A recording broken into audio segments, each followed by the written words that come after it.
I always find it interesting that every kid draws, but then every adult says they can't draw.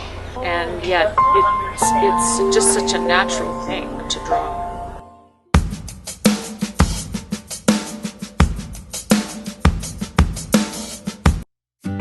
Hi, I'm Sarah. This is Evie.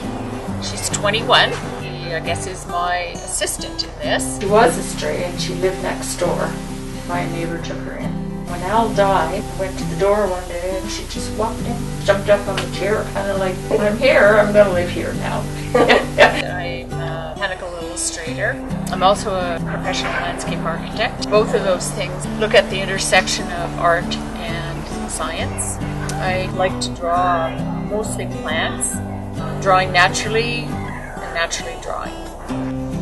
The studio really is the outside world. There's a million things, even in your front lawn, that are beautiful that you can be drawing.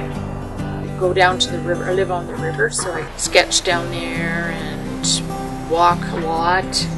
I've always liked to draw. I've always liked to draw things from nature.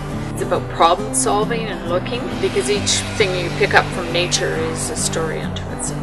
When I go for walks, I pick things up. This is Manitoba maple, although it's my least favorite tree. It does produce these very prolific keys. Mountain ash beer. This is just champagne grapes after I've eaten all the grapes. I collect these things and draw them all winter.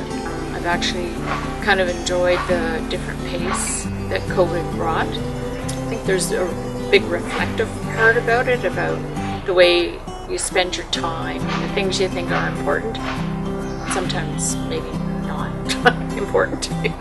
This is a little sketch of what I'm calling my cycle of life garden. I'd say this is one of my inspirations during COVID. Part of my garden, I really focused on native plants. That next spring I'll monitor what did well there and what didn't. In the center of this garden, there's bunchberry, which is Canada's national flower.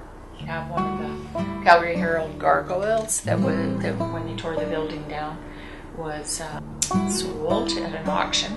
It's a crab. So the whole architectural recycling and the buildings coming up, buildings down is reflected in the garden.